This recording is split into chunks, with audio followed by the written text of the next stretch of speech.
7 คน6 คนตอนดำวะ6อ่ะตอนดำกับ6แม่นวะแม่นจะได้คู่นี้เลยมาดำเขาแหละเขาคือว่า7 คนบ่แม่นนะ6เนาะกุ้งบ่มาได้เนาะตอนนั้นเนาะตอนดำเนาะสบายดีเด้อทุกคนสบายดีกันตอนสวยเนาะพากันเฮ็ดเวียกแล้วทุกคนยอดยุกยอดย่างเฮ็ดตัวตั้งอีหยังแล้วเนาะทาซี่แล้วหมดเลยว่าออกมาสิเข้ามานาเพราะว่ามื้อนี้เขาเกี่ยวเข้าแม่คุณจ้างเขาจะไปเกี่ยวเข้าทุกคนเนาะเขาจะหักเมาเกี่ยวเข้าเอาคนไปลงแต่ยังบ่ฮู้ว่าตอนนี้มีจักคนเพราะว่าเขาจะหักเมาไปนี่เด้อโอ้เพิ่นไปเอาเกี่ยวเข้ากันว่าเขาจะหักเมาเนาะบ่ฮู้ว่ามีจักคนเขาจะเข้าไปแต่เช้าพูนน่าจะเข้าไปตั้งแต่7 โมงเลยเนาะ4 โมงนะเพราะว่าตอนกูมีนาไปคิดอย่างมา7 โมงปลาย8 โมงยังทุกคนเลยเข้ามานาว่าได้นะงอมีนานะงอทางขยันขยือขนาดเลยอันตอนมีน้องไม่ขนาดจนแบบปุกาเข้ามาทางส้นยางนะทุกคนแม่คุณกับพ่อใหญ่ขี่รถเข้ามาเลยความแบบกระตึกกระตักแหงนะสะเทือนไปหมดเลยเนาะมีมาก็เลยค่อยขี่มาเอาเพราะว่ามันยินไงแห้งเขาจะมาแต่เช้าทุกคนพวกมีนาห้าก็เข้ามาบัวเกี่ยวหัวไส้เราตอนนี้นะเพราะว่าเกี่ยวเข้านี่มันสีไหวคนเอามาสีไหวกูดำหนาเลยซื้อน้ำก้อนเข้ามา5,000 กีบเพราะว่ามือนี้มันกับแบบมือนี้กับแบบมันบริฮอนแห้งเนาะไข่ทุกคนไข่แต่ว่ามือนี้แบบมันไม่ค่อยแดดนะเห็นบ่ดิเนาะเป็นแต่ว่าตอนละมือที่2 โมงนี้เริ่มแดดฮอนมาแล้วได้แต่ว่ามือนี้รู้สึกว่าเป็นมุ้งอยู่เบื้องทางทุกคนเลยยามฝนแม่กับเปื้อนขี้ตุ่มยามฮอนแม่กับขี้ฝุ่นทางกระเดือกไปอย่าเอาขี่รถก่อนทุกคนเลยตั้งสติก่อนเพราะว่าตอนนี้แบบกระตึกกระตักแห้งเดี๋ยวไว้ไปซื้อกันตอนฮอนมาเด้อไปเบิ้งละข้าจะเอาเกี๊ยวมาใส่ละอันนี้บ่แม่นสิพาพักกินข้าวแล้วเปล่าเพราะว่า11 โมงครึ่งแล้วเนาะเดี๋ยวไว้เจอกันอยู่หนาเด้อสิพาทุกคนไปเบิ้งวันหนาจังนะทุกคนถ้ามาเห็นเขาจะเอาตัดเข้าทุกคนเขาจะใส่จักรตัด2-3จักรก้นเนาะไว้เนาะไปเด้อฮักเลยเขาจะเอาแป้งคนเอาแป้งให้มันกวนเข้ากันเนาะแต่ว่าหน้าตัวเมื่อกี้สิเป็นหน้าบ้านได้ทุกคนบ่ได้ดำได้ข้าวมันกับแบบซีเป็นน้อยมันบ่ค่อยงามแหงเนาะเอาง่ายแบบลื่นจักดำหน้ากับบ้านนี่แบบลื่นกันไล่แหงเพราะว่า UV เขาจะบ่ค่อยมีความรู้เกี่ยวกับการบ้านเขานะทุกคนตัวได้สีดำออกมืดเนาะบ้านเขากับแบบเขาบ่ร้อนหญ้าร้อนมันกับขึ้นบ่ทานกันสิจ้ะเขาลองนี่โตเข้าบุญกันได้เนาะลืมมาฮอส่วนอย่างแล้วทุกคนมาฮอหนาแล้วพร้อมสักติดตะยานคนเนาะฟังเพลงแอมพูดผู้เดียวเพราะว่าไปรอติดตัวเก้าทุกคนเนื่องจากว่าพร้อมสักติดไว้แต่ตอนนั้นเนาะเราน้ำมันท่วมนะน้ำมันท่วมแล้วบัดนี้ตายามันก็บ่ติดสินะเพราะว่าน้ำเข้าเนาะน้ำมันท่วมกันอยู่ดนทุกคนน้ำท่วมน้ำอันอยู่นะมันก็คล้ายๆแบบฝนตกดนสิเนาะแต่ว่าอันนี้มันน้ำมันท่วมเลยค่ะนะถึงว่าสิมัดแน่นซันได้มันก็บ่อยู่ทุกคนพร้อมสักเลยว่าเราติดตัวเก้าค่ะนะเราติดตัวที่แบบมันดำคนนอนมันน้ำเข้ามันดำมันตายเราติดตอนนี้12 โมงยังเขาจะยังพันขึ้นกินเขาเลยทุกคน11 โมง 40พอดีมาฮอนี่แต่ว่ายังบ่ทันได้ขึ้นกินข้าวก็จะเล็งขนาดเนาะแต่ว่าไฮนี่ยังบ่ทันแล้วทุกคนจะคนเนาะพอดีเพิ่นลืมกุ๊บเลยว่าเอากุ๊บอยู่เฮือนมาให้เพิ่นใกล้จะได้เครื่องมือแล้วทุกคนเลย12 โมงก็ได้เครื่องมือนี่น้ำกอยังมาให้กินเนาะกินเบอร์2 4ว่า6 คนหนึ่งวะเอามากี่วะไว้ขนาดน่ะกูกล้าม้วนเข้าซอกมาเฮาไปว่าไม่ผลเป็นผลไปเราเงี้ยโอ้มองไล่ตัวยังบุญนะม้วนเองกล้าไปซาสักเขาเด้อทุกคนสีเขี้ยวกำเอาเด้อ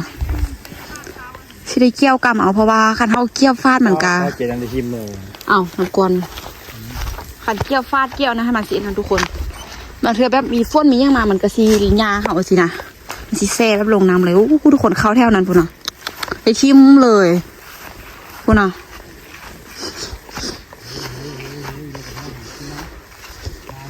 เขาแถวนั้นได้ชิมมาแล้วเนาะโอ้ตุดหอยตูนหอยยังอ่ะเบิ่งทุกคนเบิ่งเข้าเลยนะความบ่งามสู้ปีกายจักน้อยเลยทุกคนคันว่าเต็ม10ทุกคนเนาะปีนี้ให้จะประมาณ6ไปให้6เต็ม10เนาะเพราะว่าปีกายนี้แบบปีกายนี้เข้างามแฮทุกคนได้เข้าปีกายเขาได้เข้า58เป่าเพิ่นเนาะแม่นบ่56อ่ะปีนี้สิบ่ได้40ปลายนึงทุกคนเลยเพราะว่าเข้าขี้ลายเห็นแล้วแถวนั้นเนาะเลยขี้มือเลยเนาะพุ่นน่ะถ้าเข้าไม่ปีตัวนั้นก็ยังเป็นตัวนั้นเนาะแม่ตัวนี้พวกนี้ก็ได้ขี้มือกันได้ขนาดคือเขาหาหมดเลยชิมด้วยกันจะมากัดกันเนี่ยกายางละกะดูเบิ้งขึ้นมา กลับลงฟาดเข้าเริ่มลงฟาดเข้าเนี่ยเบาย่องฟาดเข้าเบาแล้วทุกคนเลยก็จะ6 คนมาเกี่ยว6 คนทุกคนตอนดำ7 คนเนาะตอนดำเนาะตอนมาดำ7 คนแล้วประมาณ5 โมงแรงไงแหละไม่แหละ5 โมงตอนแรงแต่ว่าเกี่ยวนี่พวกสิเลียวจากโมงทุกคนตอนนี้เป็นเวลาจะ12 โมงจะเที่ยงแล้วนะคะเขาจะน่าจะสุดหน้านี่ผู้ใดจังสิกินข้าวทุกคนเนาะมา6 คนปกติก็จะไล่นึงประมาณล้านกี้ทุกคนเนาะข้องนาไม่คูนี้มี3 ไร่ก็น่าประมาณ3 ล้านแต่ว่าข้อเขาจะหลุดให้เนาะน่าจะอยู่หลุดประมาณ2 ล้าน 8ข้อเขาจะเอาว่า3 ไร่2 ล้าน 8เลยบ่มันก็แยกไปเลยตัวมันบ่ได้นั่นเด้และดูทรงขยามันนะมีนามาอยู่นี่มีนาได้เกี่ยวข้าวจะปีทำอิฐปีแล้วคือแบบปลาเป็นเกือบแบบเป็นทิศเลยนะเกี่ยวข้าวกันนะจากมือเขาเกี่ยว5 มือบอกเกี่ยวเอาเลยทุกคนมาเลือกคนอื่นมาซอยได้สิมือละ5-6 คนปลาไปให้เลยขาดขนาด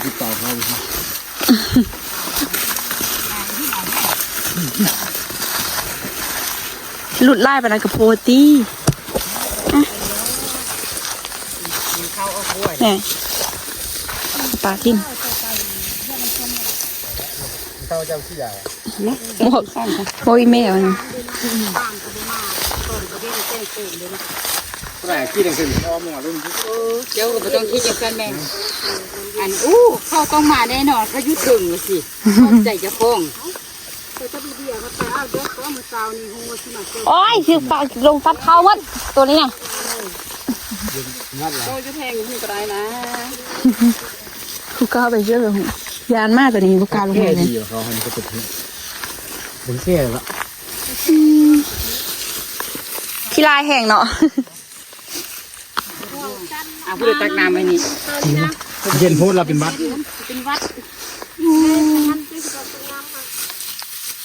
พูดกินนะบดเดียแล้วได้มายืนเอาก็เนาะงอนได้เอาเลยที่บุษรตายก็แบบนี้โอ้คำมันแดนยำหน้านี่แดดเจ็บแดดแซ่บขนาดไหนมีซ่องมาแล้วเห็นแซงโขมเลยอ้ามีเห็นเลยยานเลยไป3 โมงตัวมากกับบุกไปน้ำมันตายนะกินน้ำเด้อป้ากินน้ำเด้อเกี่ยวไหนก็6 คนเองเนาะไปกินน้ำไปน้ำไปตามไปทิ้วไปไว้คณะตอนดำ7 คน6 คนตอนดำวะ6อ่ะตอนดำกับ6แม่นวะแม่นติดเลยคู่นี้เลยมาดำเขาแหละเขาคือว่า7 คนบ่แม่นนะ6เนาะกุ้งบ่มาได้เนาะตอนนั้นเนาะตอนดำเนาะเมาค้างแม่นบอกกูแม่ละบ่เนาะมาวะมาด้านในมันจะพ่อก้อนหัวมันนะแม่ละวะหน้านี้เราบ่ได้มากุ้งเราเมาค้างบ่ได้มาบ่ เนาะบ่มาเนาะ บ่ได้มามีตัวซ่องเท้า แม่นมาหน้าไม่ปีแล้วก็ซ่องเท้าไอ้สายหั่นก็อุทินนี่แล้วกันเนี่ยก็อีกผู้นึงเพิ่นก็อยู่นอกทางทางแบงอะนะ เมียบ่โคตร แล้วก็อันอีกผู้นึงอันภาพว่า ไอ้กุ้งหั่นล่ะบ่ อีอันนั้นหั่นบ่แม่นซี่กุ้งละเมาค้างก็เดี๋ยววันนั้นเราพวกเจ้ามาลุกอันกาท่าที่เซาเพิ่นเด้ บ่อีกุ้งแท้ มาวะ กุ้งก็มาแล้วอีกุ้งอย่างว่าอันน้อยบ่มาดำนำว่าหั่นดิมันซ่ามาลกกาหั่นดิ เห็นปะ แม่น่ะบ่อีกุ้งเลยบ่นี่เพิ่นบ่หันแล้วเขาแล้วเพิ่นบ่หันมา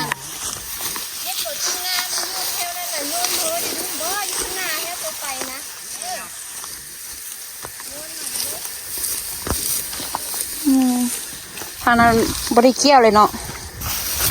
มีคลิปหมดเลยน้ำท่วมแห้งทุกคนเอ้ยเข้าปีนี้จะสีได้จากเป่าปีกายได้56กับป่ายมันครึ่งนึงอยู่แหละปีนี้ถ้าเบิ้งมาสีได้ทุกคนเบิ้งนะดินแตกเคิร์มมาเลยผมว่าน้ำมันอยู่แบบนี้เป็นดินอันนี้อยู่นะอ่อนๆอยู่นะเสียดายเด้อทุกคน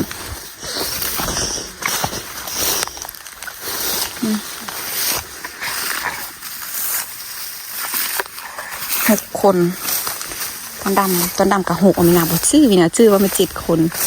โอ้ลงไปทุกคนเลย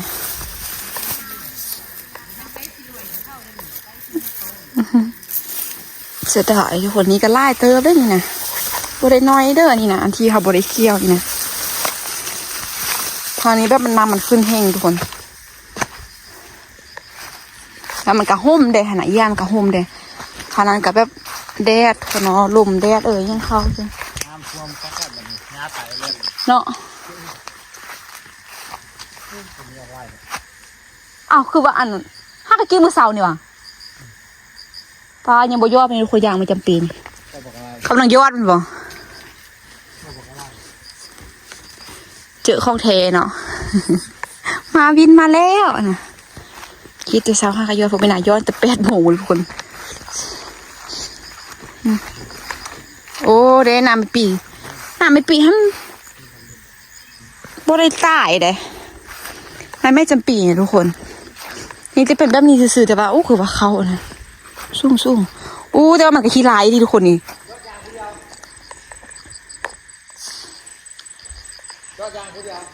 แล้วมีกระบริเอาเลยทุกคนนี่ทางนี้ที่ว่างามทางนี้เนาะทางนี้งามแฮงทางนี้งามเรียกไอ้หุ้ยดีตอนนั้นก็สิบริชิมว่าเนาะทางนั้นเนาะอู้แล้วหน้าคือจะสีกินข้าวอันนี้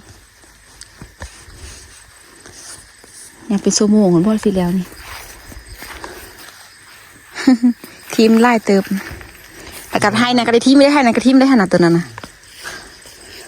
ปีนี้เขาบริมาตักเอาป่าอยู่นี่เนาะปีนี้เนาะน้ำท่วมดุพ้นน้ำท่วมดุบริมาตักเอาป่าทุกคน6 คนสิแล้วจักโมงเนาะเพราะเปิดเพลงตึมๆอยู่โมสิแล้วจักโมงว่าจักนั้นก็จักหน้านี่ก็น่าจะขึ้นกินข้าวทุกคน2 โมงไป1 โมงขึ้นกินข้าวเนาะพักผ่อนจากครึ่งชั่วโมงกันข้าเจ้าก็น่าจะลงเนาะป้าติมหนาวาสิเลียอยู่พอทุกทางนั้นนะพูดแบบข้างนั้นให้นี่สิใหญ่กว่าเลยทุกคนให้นี่มันก็คือให้นี้ตัวนี้ตัวนี้ซ่องไล่เนาะซ่องไล่บอกกันไล่แบบอันนั้นกว่านะซ่องไล่เนี่ยเพราะว่าตัวนั้นมันหยับออกน้อยนึงตัวที่ข้าเจ้าไทยข้าเจ้ามันออกนะเขาจะหยับออกให้นะข้อหลุดลื่นกันทุกคนเอาซอยกันเนาะ2,800,000 3 ไร่ทุกคนเบิ่งเลยมึงเข้าปีนี้นะพี่ไก่แบบเป็นอวยซวยทุกคนจับเบิ่งมัดเข้ามานะฮะหนักได้หนักเป็นอวยซวยเลยนะเพราะว่าเข้าคนว่านะฮะนะฟาดเข้าเนี่ยจะมาปีนี้เนาะถ้ามันเข้าไม่ปีกับเป็นอะไรมันเข้ามันขึ้นบนเต็มทีทุกคนเดี๋ยวภัยน้ำท่วมทุกคนเอ้ยจะได้เข้าสิพอกินเนาะวันนี้นะเข้าอยู่เหมือนกันยังเลือกอีเป่าหนึ่งทุกคนน่าจะพอดีที่แบบเขาซี่เขาพอดีเขาปั้นเข้าไปก็คือแบบได้กินข้าวไหม้เลยทุกคนปีนี้แบบเฮ็ดส่วนมีขูดเฮ็ดข้าวล่ามกินคักๆเลยเนาะส ซื้อเขาลากมีนึงคักปีนี้ฮะหนาไพ่ที่อยู่แขนน้ำสาดอะทุกคนหนาไพ่ที่อยู่แขนน้ำสาดท่านโซล่าซีเขาหลุดหมดทุกคนเลยเราเมื่อเขาจะเคยได้200ป้ายและเก๊ๆสิละกะหลุดมาเนาะหลุดฮอต30เป่ากับมีได้เพราะว่ามันน้ำท่วมอันนั้นเฮงทุกคนกาเอ้ยเข้าไปยังเดียวเอาขึ้นมาคุณน่ะมามี่โอ้ตัวนี้คุณน่ะบอกดื้อโอ้บอกเอามามันจะไล่นำอยู่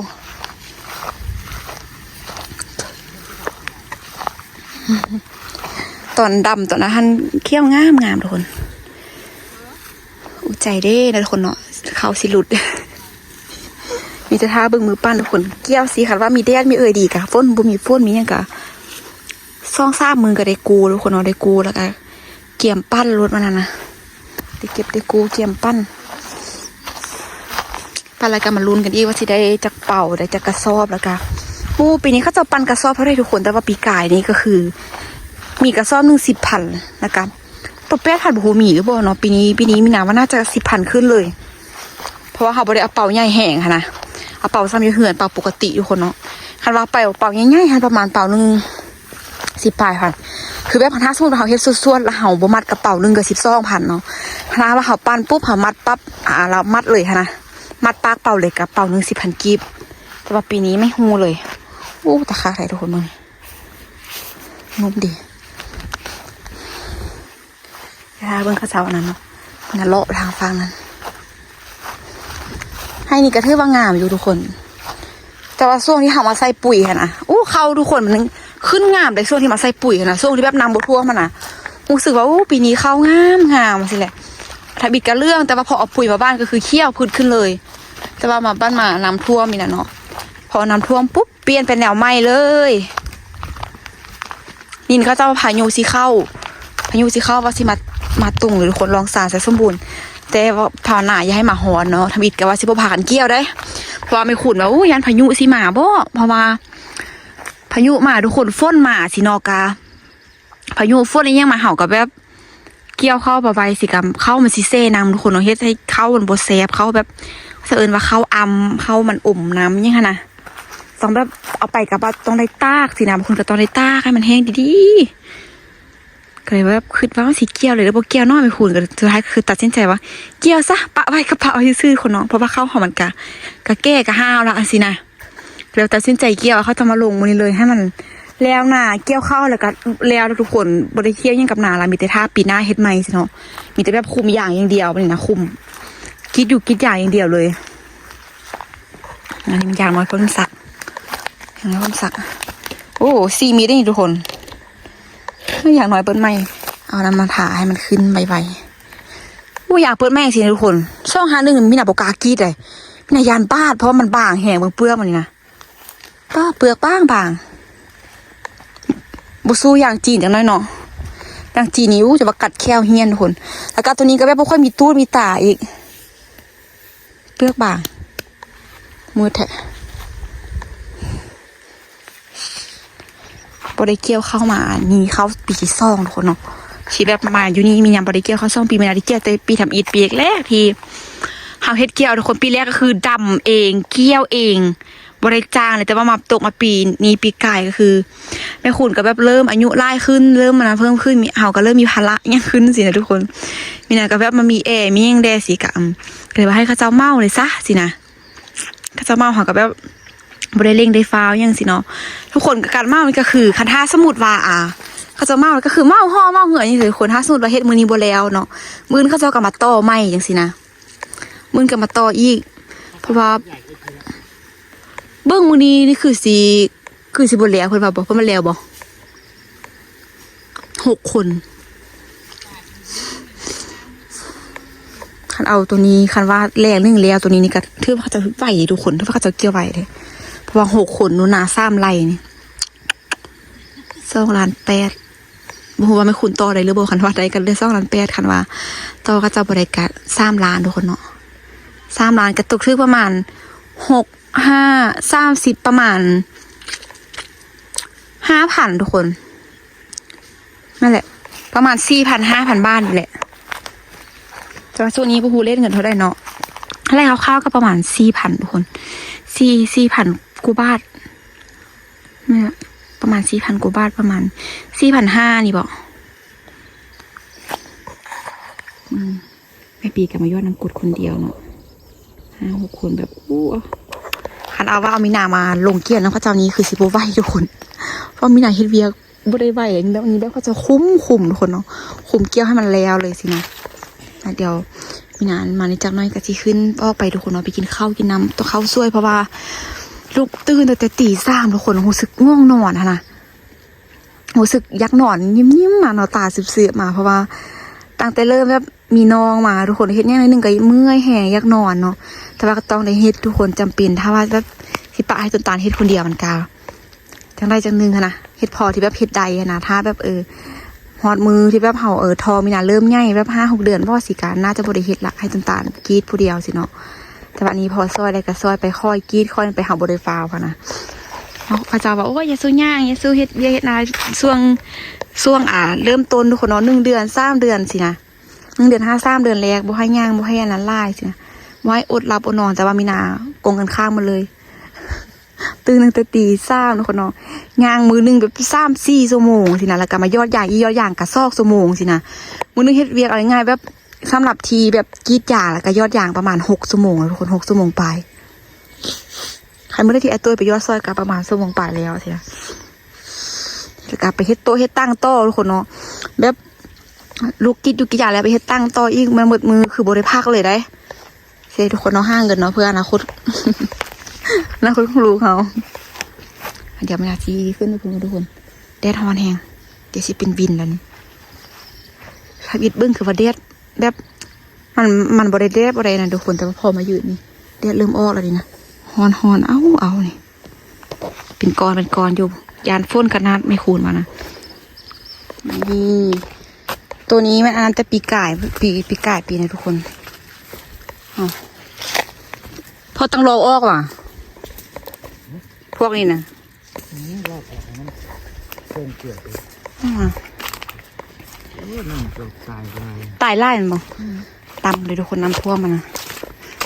เพราะว่าดำเลยเนาะน้ำแต่มันเน่าป่ะเนี่ยขึ้นตัวเบื้องน้ำท่วมจนหอยพี่เลยทุกคนเบื้องหอยอะไรมาน้ำท่วม2-3 มื้อตายเลยเซ่มันเลยเน่าอันนี้เชี่ยวอยู่ตายได้มันเลาะติดตัวเก่าเนาะตายแล้วก็ส่องนี่ติดตัวนี่ตัวตายกันงามไปเนาะพอเราติดมันเลยเนาะพวกมันบ่ตายทุกคนติดงามก็คืออันนี้หมดเลยเบิ่งเปลือกมันออกมันคีดอันนั้นมันซักคีดอันออกทุกคนคีดทงยางออกคีดเจียวทงยางออกมันแก่เพราะว่าอีก7 เดือนปลายมันสิใจเบ้าเลยเดือน1 เดือน2เนาะปีใหม่แล้วช่วงเนาะช่วงเดือน1ทุกคนเนาะเดินใส่เบ้าเลยใส่เบาไว้เพราะว่าตัวนี้ให้อันนาภัยเพิ่นมัน1,000 ปลายที่นะมันเนาะได้อยู่ว่า1,000 ปลาย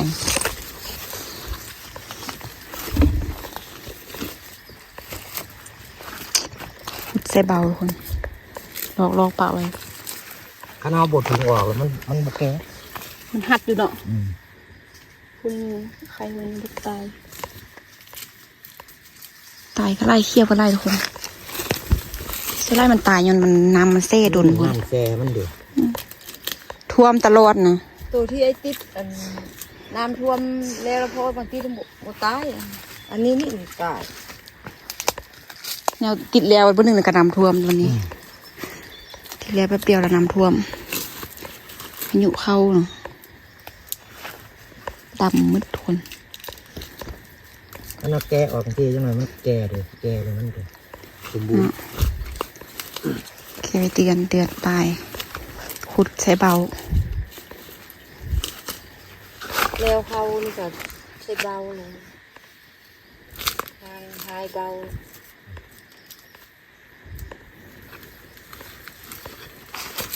ข้าตาเขี้ยวนี่ฟอมจี้คือก็ได้เนาะตาเขี้ยวเนาะข้าสมมติเขาจะปลูกตาเขี้ยวนะจี้คือกันวะตาเขี้ยวก็จี้ก็ได้คนละก็จี้ท พัดยานมันรุ่นมันโลก เนาะเวลาเอาไปเสาะไปนะทุกคน แต่กันเอาบัวเอาไปใส่เบ้าแล้วเขาฟ้ากี่จริงๆโดนลายก็บ่ได้ก่อนจังหน่อยมันออกก่อน นี่ทุกคน เพราะว่าข้าสมุดปลูกตาเขี้ยวสิพูดเล่นเนาะช่วงฝนพูดเล่นจังได้ปลูกอีเนาะกลางเดือนกลางปีไปเลยทุกคนได้ปลูก ว่าเขาเอาถุงยางออกมันบ่ได้โดนมันก็ออก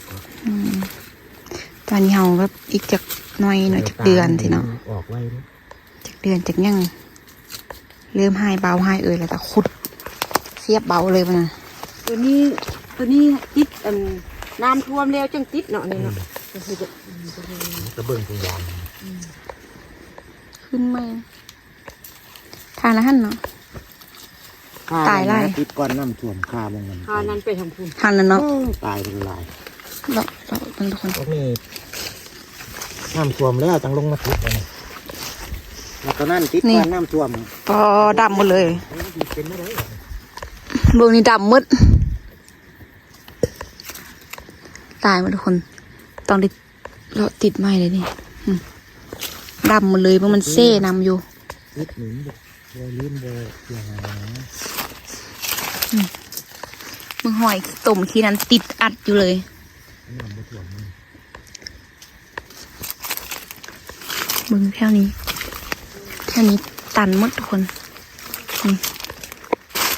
แล้วตัวนี้ติดก้อนหมดคุณปอดับหมดเลยทุกคนได้นี่แหละก็แต่ว่าเขาก็ต้องติดไม้ทุกคนเนาะเสียดายนี่มันนี่เสียดายตามันนี่นะเสียดายตาเสียดายนั่นมันเสียดายพันตามัน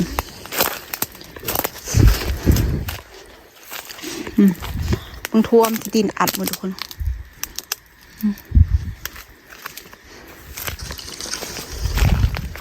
เสียหายหลายอยู่แต่ว่าอันตัวนี้เขานี่ทุกคนมันบ่อนันเฮงนะมันบ่ตายบ่อนันเฮงทุกคนเนาะตัวนี้ฮั่นตอนที่กับแม่คูณมานะทุกคนเนาะมากาแล้วก็มันสิมีตัวแก้นใดๆถือว่าง่ายไหมทุกคนปีปลายเลยตัวนี้นะพี่ยังปีไอตัวนี้ก็แม่นอีกปีปลายเนาะปีปลายปีนั้นก็ติดแต่แล้วนี่ทุกคนว่าตัวนี้ฮั่นเริ่มมานะฮั่นก็แม่นช่วงหน้าฝนทุกคนเนาะช่วงฝนมางามเลยนี่เพราะว่าพร้อมสักตัดหญ้าเขี่ยหญ้ามันละกะใส่ปุ๋ยวันนี้คนเนาะใส่ปุ๋ยวันนี้มันก็ได้กินนำบ้านย่างสินะงามใบบ่ค่อยอันนั้น ประมาณไล่ทุกคนไล่พันเลยเราก็แบบเกือบ10,000 ต้นเลยคันเราไปนะทาแบบติดค่ายอย่างเดียวทุกคนเนาะทาพูนปีหน้าปีไหนหมดเลยจังซีนั้นนะแต่ว่ามีคนสร้างมาไล่ทุกคนเนาะแต่ว่าน่าจะบ่พอให้ข้าเจ้ามีคนลูกค้ายังจองอยู่ได้แต่ว่าตัวที่พ่อสักติดนี่ก็คือเอาให้นภัยเพิ่นทุกคนเนาะเพราะนภัยเพิ่นเสียมาปลูกประมาณ1,000 ปลายเลย1,000 ปลายแต่ว่าบ่ฮู้ว่าอยู่นี่สิได้ฮอดหรือบ่ถ้าเบิ่งตัวจริงทุกคนเนาะถ้าเบิ่งยัดเบายัดพุ่นแหละถ้ายัดแล้วจังสิฮู้ว่าสิได้เท่าใดสินะก็ยังอยู่ทางหันน้อยนึงเนาะทางส่วนอย่างน้อยเอาหั่นแต่ว่าตัวนี้แต่ว่าพ่อสักติดหนี100แล้วทุกคนเรื่องมันตายเนี่ยมันสมมุติ100ก็ตายอยู่ดำ4-5 ต้นสินะแต่ว่าอันนี้มันมาตายยันว่ามันน้ำท่วมทุกคนน้ำท่วมดุนแหงมันแซ่อยู่2-3 มือเนาะน้ำท่วมมันก็น้ำเข้าจังสินะบ่ถึกแดดถึกถึกแต่น้ำแต่ฝนดำปีเลยคันฝนตกฝนลินอะไรใครเนาะอันนี้มันท่วมเลยทุกคนท่วมมันก็เลยมาแบบอยู่เลยสินะติดตายแล้วก็มาสักมาเลาะจีกทุกอย่างออกเนี่ยง่ายไหวเนาะไปเนาะตัวน้อยจะบีทุกคนขุดง่ายสุดนี่นะจกงัดนะจกงัด เบาเอาไงครับเพราะมันไม่เป็นไงดิ ตัวใหญ่ก็ไล่ เอาไงนั้นเราน้อยนั้น แต่ว่าตัวนี้ปี1 ปีปลายนี่ทุกคนเนาะก็คือตัวยูนั้นได้ตัวยูอันนั้นเห่านะตัวยูอันดินตัวเก้าค่ะนะวู้ปลาไข่ใหญ่อันนั้นนะ2-3 ปีทุกคนเลยเอามาใส่เบาแบบเพื่อสมเพชมีนาพี่นะตัวนี้ปีปลายนิดนึงเนาะขุดก็ง่ายเองนะแต่ว่าคันเฮ็ดเป็นตาเขี้ยวค่ายได้เสาะได้ทุกคนได้เสาะได้ยังหางออกหมดแต่ว่าตาเขี้ยวค่ายนี่มันจีสบายบ่ฮู้ตัวนี้เขาจะเอาค่ายตาหนึ่งเท่าได้ล่ะ เขี้ยวช่วงหนึงมันแพงให้ทุกคนเขาจะเอาอันนั้นกันคืนนะแพงแต่ว่าช่วงนี้ไอ้น้องคนมงเฮ็ดไล่มันก็จะปลูกคนนั้นหนาเป็นแบบเป็นให้หนาเป็นอะไรหรือเขาจะปลูกเสียหมดเลยนะความมาไล่ค่ะนะแต่ว่ามันก็บ่ลงเลยทุกคนราคาต้นยูต้นยางนี่เขาจะซื้อค่ายกันตลอดทีนะอีบามีนายก็เริ่มพากันปลูกแล้วไปเดี๋ยวนาซีขึ้นไปสิออกไปทุกคนตอนนี้ถึงผู้หอนแห้งนะแห้งอายแดดขนาดว่าคันแดดนางแห้งนี่แต่ว่าเบิ่งอยู่แต่ยานเนาะเด็ดตึงลมกันลมนี่แง่นิดเดียวฟาดยานพายุเข้าทุกคนเลยน้ำท่วมตอนนั้นก็พอแห้งละสิออกไปหน่อยทุกคนเข้าหาเบิ่งหน้าสิทุกคนแล้วอยู่บ้านเราวันนี้เขาเจ้าเนาะพอดีแล้วให้นะเขาจะขึ้นกินข้าวบ่ก็ตอนแรกก็มาซ้ำตัวนี้เนาะ6 คนพ่อคือเก้าได้นั่นใช่ปะช่ำลานบ่ช่ำลานคือเก่าเพราะว่ามันที่อยู่สติกาจะแห้งที่เลยปีกไก่นี่เขางามทุกคนที่อีกฟาดเข้าบางหนักบันไม่ปีนี้ยกขึ้นเบาบ้างเลยปีนี้บุกเป็นแล้วเบาบางทางนั้นก็ทิมไล่ทางนั้นก็ได้ทิมได้มืดปีนี้สิให้ยันว่าพายุน้ำท่วมตลอดทุกคนเลยเขาไม่ปีกันพวกอยู่นี่รถโบราณที่เขียนน้ำซองน้ำสาน้ำท่วมพวกเขาเจ้าหวานปั้นเขาเจ้าเกี่ยวไปก่อนนะทุกคนดีแต่ว่ามันเป็นน้ำท่วมมาซื้อว่ามันขี้ดินขี้ตมมันบนนอนลงอะเนาะคือทางเนื้อนะเดี๋ยวสินะทุกคนเดี๋ยวท่าบึ้งบ้านไปเลยท่าบึ้งบ้านมากูทุกคนเนาะมากองเข้าไปเลยกูกองเข้าแล้วก็น่าจะได้ปั้นเดี๋ยวท่ามาบึ้งกันทุกคนว่าเข้าสิได้จากเป่านี่อันเดี๋ยวสำหรับเนาะ30ปลายซะทำมันลงล่าแห้งเลยค่ะปีกายใน50ปลายเป่า50เกือบ60เดี๋ยวคลิปนี้ขอตัวลาไปกันเด้อทุกคนถ้าทุกคนกดไลค์กดแชร์กดติดตามเพื่อเป็นกำลังใจในการในคลิปต่อไปเดี๋ยวถ้าติดตามทุกคนเนาะเดี๋ยวเพราะว่าตอนแรกค่ะเสียตัวตั้งไปส่งเขาเจ้าอีกสินะมาเดี๋ยวไปเจอคลิปหน้าเด้อสบายดีบ๊ายบาย